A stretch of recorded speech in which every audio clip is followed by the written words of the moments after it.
No tempo que Dondon jogava no Andaraí, nossa vida era mais simples de viver. E quem é ela que vai todo dia na capela? Essa família é muito unida e também muito oriçada. Aposto que você já adivinhou de quem são essas palavras. Afinal, quais lições ele aprendeu e quer que você saiba? Vem comigo, está no ar o Educação.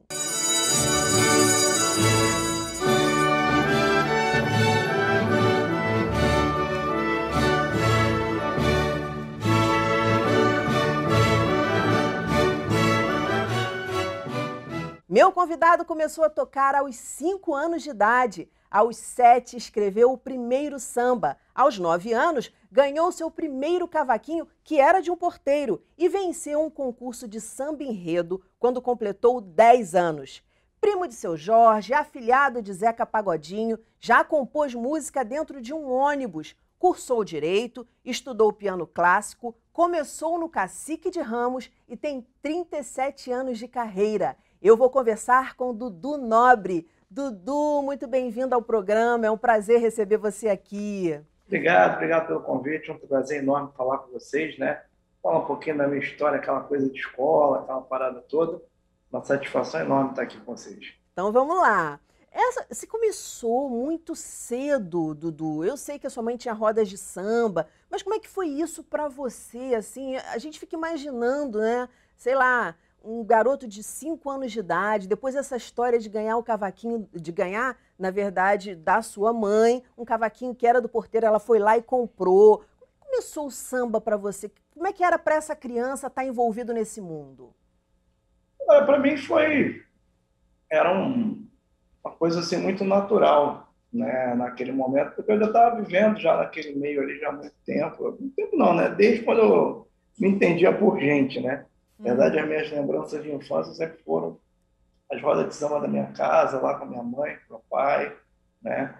As rodas de samba que a gente também tinha o prazer de ir, de outros grandes nomes do samba, na casa sempre tinha um samba de alguém em algum lugar, a gente sempre estava indo, e aí a gente conviveu com isso desde criança, né? Desde muito jovem, sempre em contato com toda essa efervescência cultural que era aqui no Rio de Janeiro, o subúrbio do Rio de Janeiro, e a gente Uhum. sempre lá andando de um lado para o outro, indo para as escola de samba, indo para o Cacique de Ramos, e minha mãe sempre levando eu e minha irmã junto.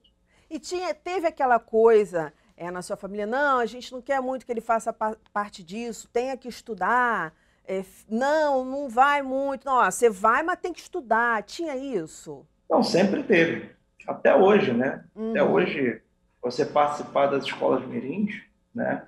Tem essa questão, quem não apresenta o boletim escolar não desfila, não participa das escolas mirins aqui do Rio de Janeiro.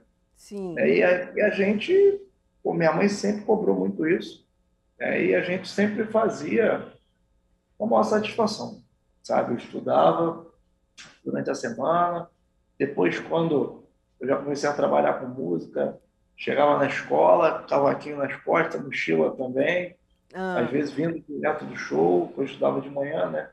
Tinha algum Estudava no Vila professor que Isabel. implicava de você chegar com um cavaquinho na escola?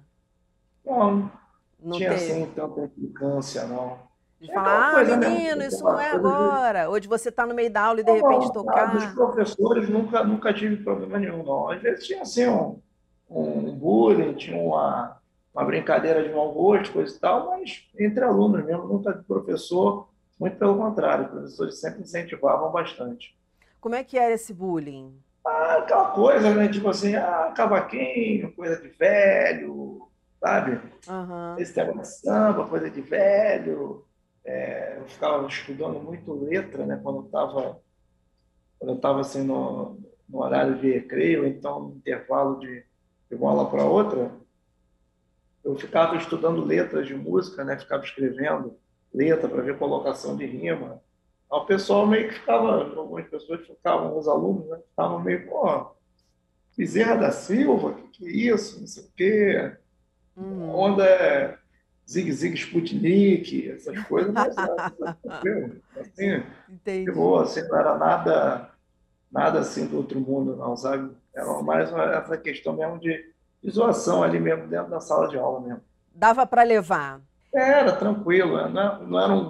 Não era assim um bullying pesado como a gente vê hoje, assim, ser muito noticiado, né? Uhum.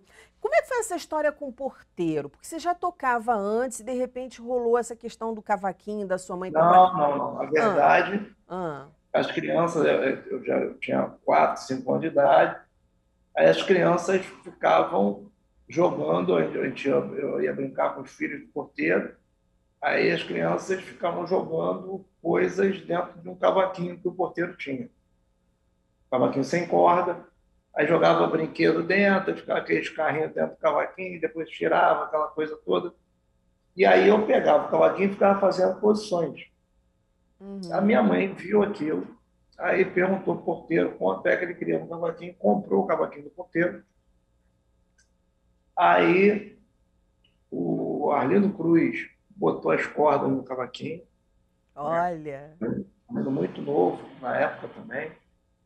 Aí o Adilson Victor, que era um produtor, né, um músico, né, muito bom, compositor também, o Adilson Victor afinou o cavaquinho e aí o pessoal comecei a ficar fazendo posições quando tinha um pagode, todo mundo chegava com o seu instrumento, eu chegava com o meu cavaquinho. Aí um me ensinava uma posição, outro me ensinava uma posição. Aí quando eu fui ver, quando a gente foi ver mesmo, né? Na verdade eu nem me lembro, né? A minha mãe fala que já com 5, 6 anos eu já ficava já imitando as posições e ali na mesa com o pessoal. Nossa, que E aí legal. com 6 anos minha mãe fez aquela perguntinha, o que que você quer ser quando crescer? Eu falei, queria ser músico. Eu já tocando cavaquinho, ela botou para estudar piano clássico e cavaquinho. Uhum. E aí a gente, durante 10 anos, eu estudei piano clássico, né, para ter um conhecimento de harmonia, de leitura musical, tudo isso, né? Nossa. E aí a coisa foi fluindo, a coisa foi acontecendo, eu fui evoluindo como instrumentista, né, com diversos professores, né, naquela Aham. época já. Depois, com 11 para 12 anos, eu fui ter aula com o Henrique Cases e a coisa realmente deslanchou. Se você tivesse que puxar uma lembrança assim que te marcou dessa época lá, do pessoal todo reunido, de você começando ali nos primeiros acordes, no cavaquinho, qual é a lembrança que você traz assim mais marcante, Dudu? A minha lembrança mais marcante realmente são as rodas de samba. Uhum. Mas Nessa alguma em época ali, especial, assim, que aconteceu alguma coisa que você falou, isso tinha eu trago até hoje. na minha casa tinha muita roda de samba. E todo dia tinha um samba da minha mãe em algum lugar, em alguma das casas que ela tinha, né? Todo dia tinha um samba em algum lugar. E aí a gente, assim, ficou muito na lembrança desses momentos, né? De chegar no Cacique de Ramos, os pagodes da minha mãe, né? Praticamente foi a minha infância, foi muito dentro disso. Para um menino de 10 anos de idade ganhar um concurso de samba enredo, como é que você recebeu isso? Como é que isso representou na tua vida? Olha, para mim foi assim fantástico, para minha família também, né? Porque era o sonho da família ali se realizando, né? E pô, foi um concurso que era um concurso de uma escola de samba chamada Alegria da Passarela, que depois virou o Aprendiz do Salgueiro, né? Uhum. E aí a Alegria da Passarela no início reunia crianças que moravam na Tijuca, Vila Isabel, Grajaú e Andaraí, né? Eu morava em Vila Isabel. E aí juntava um compositor de nome com um compositor, com um jovem, uma criança. E aí, no caso, eu fiz o samba junto com o Beto Sem Braço, né? E aí ganhamos o samba, foi uma disputa assim, bem ferrenha, né? Isso que é Assim, a mais gente chega. gostoso, né? Você tem uma disputa Mas a ali gente chega assim, a gente quente. não tinha muita noção assim, da rivalidade que era, aquela coisa toda. E aí a coisa aconteceu de uma maneira muito bacana, né? Todo mundo aceitou numa boa. Depois, no outro ano, é que acabou tendo alguns problemas por causa da questão financeira, né? Porque quando você ganha um samba e esse samba é cantado no carnaval, na Marquês de Sapucaí, isso gera direitos autorais, gera Uhum. direito de arena, né? Uhum. E aí ficou uma certa discussão no outro ano por causa disso, até porque por isso é que no outro ano eu acabei perdendo o samba, né? Por quê? Como assim? É porque, na verdade, o que acontece é o seguinte, né? Ficou uma coisa que se tem uma cultura, né, da questão da remuneração dentro da música, né? Que é uma cultura que dentro das escolas de samba é um pouquinho complicada, entendeu? As pessoas acham que você ganhou assim um caminhão de dinheiro, aí você tem que fazer uma festa para a bateria, você tem que fazer um levar uma torcida, fazer uma festa para a sua torcida. E aí no outro ano as pessoas vieram cobrando uma coisa, né? Quando eu fui campeão. Aí, cadê? Vai ter a festa da bateria? Aí, pô, você vai ajudar aqui a ala da Baiana? Vai fazer não sei o quê? Aí eu falei, rapaziada, pô, não recebi dinheiro nenhum ainda. Quando eu receber alguma coisa, de repente a gente pode ajudar aí, pegar isso uma criança de 10 anos É falando. isso que eu ia falar. E qual E a lição que aí, você traz disso, Dudu? Porque assim, tudo que a gente passa na vida, a gente tem uma lição, né? Qual é a lição que você traz disso? o capitalismo é selvagem desde cedo. E tem que tomar cuidado, não falar muito. Tem esse lance? Você tem esse lance assim? Não espalha É muito isso. muito. Na verdade, o que aconteceu é o seguinte, aí, por exemplo, no outro ano, Se bem que com né? você não tem como não espalhar, né? Mas o É que acontece? difícil. No outro ano acabou que ficou uma coisa que, tipo assim, se juntou toda a ala de compositores, todo mundo contra a gente, entendeu? E aí acabou que não deu certo, coisa e tal, assim, foi assim uma derrota que você poder entender também que as pessoas têm o livre-arbítrio de, eventualmente, a pessoa pode gostar do meu trabalho, pode gostar de mim, mas você vai para uma disputa de samba enredo, aquilo não é uma disputa. Aí tem Sim. outros sambas, é um comparativo. Aí acaba que, tipo, a pessoa tem o direito também de gostar de outros sambas. E para mim foi uma coisa muito dolorosa, que eu vi, assim, alguns amigos meus, algumas pessoas que eram muito ligadas a mim, torcendo descaradamente por outro samba. E para uma criança de 11 anos você ver aquilo, para mim realmente foi uma coisa que foi meio marcante. Mas aí eu também tranquilo, levei de boa. Aí no terceiro ano voltamos lá à disputa, aí já era aprendiz do Salgueiro, aí a gente ganhou, Aí você né? aprendeu, assim, a já lidar com essa questão da humanidade, né? Porque todos somos humanos, É, essa coisa da inveja existe, sabe? Da competição existe.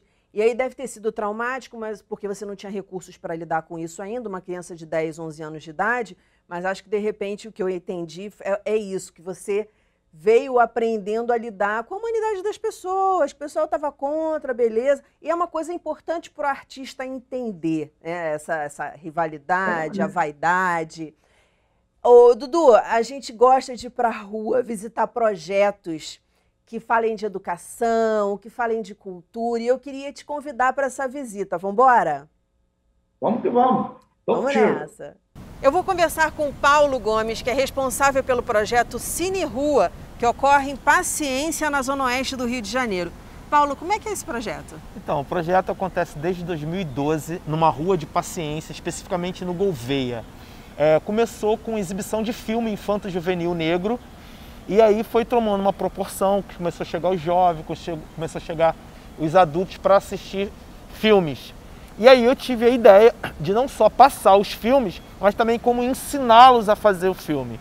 E aí convidei alguns amigos cineastas de favela, de periferia, que traziam os seus filmes e davam oficina. São 10 oficinas de cinema e no final do processo eles fazem um filme do território, contando a história do bairro, das celebridades do bairro, histórias de lá de dentro. Perfeito. Que é identidade, memória, tudo junto, é muito bom. Nesse momento de pandemia, como é que vocês estão funcionando? Nesse momento a gente teve um pouco de dificuldade, né? Mas graças à lei Aldir Blanc, que o projeto foi contemplado, a gente conseguiu realizar online. Então a gente está com um desafio de fazer essas oficinas online, batemos o recorde com 50 alunos e fazer um filme remotamente.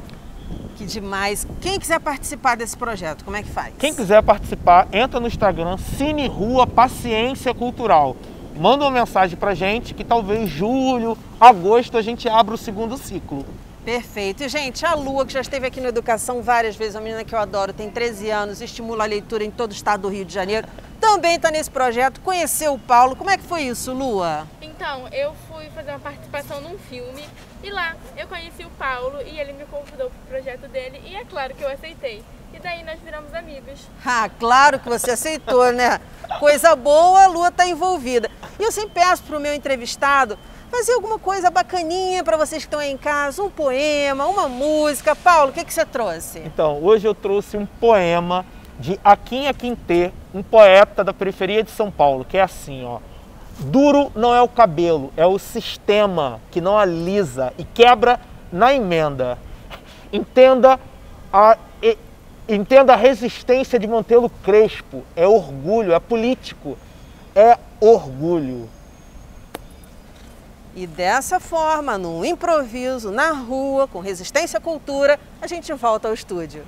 Beleza! Projeto social é muito importante, né, Dudu? Importantíssimo. Acho que esse apoio para quem, de repente, não tem condições ainda de poder estar atrás dessas iniciativas, né, é super importante. Eu queria saber de você, do seu pai ou da sua mãe, ou os dois, qual foi a figura, né, se os dois formavam uma figura ali para você harmônica, ou um ou outro, que te trouxe uma grande lição de vida que você carrega até hoje, leva para os momentos difíceis? E que lição foi essa? Meu pai e a minha mãe sempre nos apoiaram muito, né? E tanto eu como minha irmã, e sempre formaram a gente para o mundo, né? Sempre formaram a gente para o mundo, sempre falando para a gente que a gente tinha, eles sempre deram todas as condições assim para a gente poder ter as nossas escolhas, né? E sempre respeitaram muito as nossas escolhas, tanto meu pai como minha mãe, e sempre apoiando bastante, sempre apoiando muito, muito mesmo, né? E a questão de estar sempre mostrando para a gente novas experiências, mostrando para a gente o mundo de uma maneira geral, né? Eu lembro que meu pai, quando eles foram, na verdade, meu pai e minha mãe perderam tudo e foram morar na Europa, né? Porque meu pai falava, se for para passar dificuldade no Brasil, eu preciso passar dificuldade na Europa, que vai ter mais oportunidade para mim naquele momento. E aí eu lembro bem do meu pai fazendo um esforço muito grande para levar eu e minha irmã para Paris para a gente poder conhecer o Museu do Louvre. Uau. Né? E aquilo para mim foi uma coisa que eu tinha na época 13 anos de idade, né? Aquilo foi uma coisa que agregou bastante cultura para mim. Nossa! A visão de vida mesmo, né? E aí depois, quando eles foram morar na Alemanha, aí fui para a Alemanha também, conhecer a Alemanha com meu pai, com minha mãe, né? E aí você conhecer toda aquela questão cultural, você vê também as questões relacionadas ao nazismo, né? O quanto o nazismo foi maléfico para a nossa sociedade, essa coisa toda. Então, quer dizer, para a gente, assim, meu pai e minha mãe sempre deram muitas oportunidades de conhecimento. Né? Isso é maravilhoso, isso é maravilhoso. E isso acabou sendo um diferencial muito cultural na nossa vida, na nossa formação. Dudu, tem uma história, e aí eu quero que você me corrija se for errada, que a sua filha teria dito que não é negra. Tem a história e que você teria dito para ela que não, que ela é negra sim. Tem a história de uma música romântica que as pessoas tiveram uma outra interpretação sobre a questão da escravidão, dizendo que você estava querendo dizer que voltasse à escravidão. Como é que se lida com essas questões? Na verdade, o que acontece é o seguinte, né? Não é nem questão de... A minha filha, assim, as minhas... Eu tenho 4 filhos, né? As minhas crianças lá, elas são muito bem resolvidas nessas questões, né? Nessa questão de ser negra, né? Por mais que eu tenho 2 filhos, né? 2 que são bem pretinhos, mais escurinhos, e 2 que são mais claros, né? Até pela questão de eu ser uma mistura, e minha mulher também ser misturada, né? A gente ser mestiço, né? Eu, para mim, tipo assim, eu tenho o seguinte pensamento: é branco ou é preto? Para mim é essa. Eu acho, eu me classifico como negro, né? E os meus filhos também se classificam como negros, né? Até porque, Mas por teve mais essa que tenham. conversa com ela mesmo, assim? Você precisou ter essa Não, até eu ser conversa? bem sincero contigo, nunca paramos assim para conversar sobre isso, não, porque isso aí foi uma coisa que elas foram procurando, tá, Aham. por conta própria. Eu tenho a Olivia que tem a pele mais clara, tem um olho claro, mas tem os traços de negro. Tenho a Uhum. Thalita, que tem a pele mais escura, né? Mas a Thalita, por exemplo, ela gosta de usar o cabelo dela mais liso, né? Uhum. Eu, sinceramente, não vejo nenhum tipo de problema com isso. Perguntei, É claro. apenas perguntei para ela: filha, você gosta?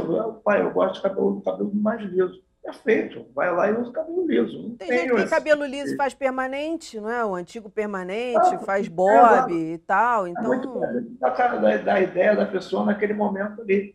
Ela gosta do cabelo liso naquele momento, como ela pode gostar do cabelo ondulado mais para frente. Eu não tenho tanto esse grilo. E quanto à sim. questão da música, o que aconteceu foi o seguinte: não é uma música, não foi uma música minha, né? Hum. Foi um grande clássico do samba. Eu Uhum. estava passando um som na televisão, né? E aí eu estava com as minhas bailarinas, banda, fazendo um programa de televisão. Na passagem de som, a gente cantou Mulata Assanhada. Uhum. Ô, Mulata Assanhada, que passa com graça fazendo pirraça. O pessoal da produção gostou muito. Falou: pô, você poderia cantar essa música no ar? Eu falei: posso. Tranquilo. Aí cantei, né? Ô, mulata assanhada, que passa com graça fazendo pirraça. Aí tem a segunda, né? Da samba, Uhum. né? Ah, meu Deus, se eu pudesse, se meu dinheiro desse. Aí outra segunda vem. Ai, meu Deus, que bom seria se voltasse a escravidão, pegava essa escurinha. Aí quando foi pro ar isso, Imagino, e eu, imagino. não é uma música minha, não foi uma música que era uma música minha, foi um pedido da produção. A gente está ali tocando a música, eu fui acompanhando o que era a letra, mas não fui com nenhum tipo de maldade. E é bacana a gente esclarecer aqui, porque muita coisa sai na imprensa, e aí você não tem oportunidade de falar, porque saiu isso, não sei o que, ele falou com a filha dele teria dito, não sei o que, a música dele. Então eu estou passando tudo isso aqui Não, até não. para esclarecer. Você já sofreu preconceito? Você falou que foi para a Europa, enfim, teve esse lance aí da música, não sei como é que foi depois você nas comunidades. Você já passou por preconceito ou pela questão de, tá ganhando dinheiro? Isso depois, obviamente, já adulto. Ou pela questão de negro, e como é que se lida com isso? O que você tem dentro de você que faz você lidar com isso? Deixa eu te falar da questão até da música, né? O Mulata Assanhada é do Ataúfo Alves, né? Uhum, Aí, na época até teve muito comentário, não sei o que. Eu falei: cara, felizmente naquela época, né?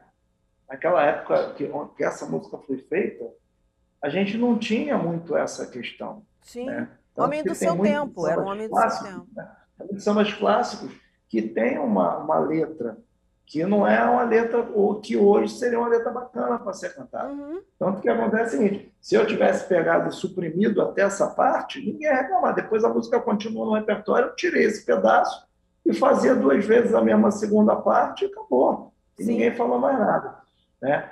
Quanto a essa questão que você abordou do, preconceito. do ter sofrido preconceito, aquela coisa toda, logicamente que a gente sofre preconceito. Eu já sofri preconceito por ser negro, já sofri preconceito por ser sambista, já sofri preconceito por ser brasileiro, já sofri preconceito por ser carioca, entendeu? Então, cara, é o tipo da coisa que é o seguinte: é você pegar, certo? E se impor. É você se impor e bater de frente e colocar que, pô, independente de qualquer coisa, de onde você vem, de onde você surgiu, da sua cor de pele ou da sua opção sexual, o que quer que seja, você é muito superior a qualquer pessoa que vai pegar e vai tentar te diminuir ou te denegrir, né, por questões sociais ou raciais. Com certeza. E você acha que você aprendeu isso com quem? E onde? Eu aprendi isso na rua. Na Meu rua. pai e minha mãe me deram uma direção, entendeu? E eu aprendi na rua, a gente pegou e foi se moldando. A gente Uhum. aprendeu isso na rua. Indo lá praticamente desde os 11, 12 anos de idade que eu estou na rua trabalhando. Eu trabalho com Na música. experimentação, né? No empírico mesmo. Exato, você está ali no dia a dia, no combate. Automaticamente é você ter um posicionamento. É você chegar e falar, ó, vem cá, não, por que você está fazendo isso? De onde é que você está tirando uma ideia dessa aí? Eu sou menos que você por quê? Porque eu sou sambista? Ou porque eu sou brasileiro? Ou porque eu sou carioca? Ou porque eu sou negro? O que que pô, você está falando isso baseado em cima de quê? E você pega, você expõe o teu pensamento e você se impõe. E meio que quebra as pernas da outra pessoa que não está esperando isso, né? Está esperando que você cale, você fique mudo, saia e se sinta constrangido. E aí, quando você fala numa boa, de boa, assim, vem cá, por quê? Uma lição muito legal que você está passando aqui no Educação. Algum professor marcou você ou positivamente ou negativamente? Ah, tinha um professor meu, né, que foi um cara que foi muito bacana sempre comigo, até entendiam muito, né? Os meus professores, de uma maneira geral, todos entendiam bastante, né? Da minha situação de já estar trabalhando com música, né? Eu tenho assim, tinha um conjunto de professores que pô, foram. Às vezes eu chegava, estava vindo da madrugada, tocando aquela coisa toda, chegava na aula e, poxa, não rendia o que tinha que render. Aí, quando acabava a aula, eles vinham falar comigo, o que está acontecendo? Eu falava, pô, eu tive que trabalhar. Eu tinha um professor Haroldo de matemática, que era um cara fantástico, né? Tive também as Tânias, né? Eu falava que eram as Tânias. Eu tive uma professora Tânia de História e uma Tânia de Geografia, também foram maravilhosas.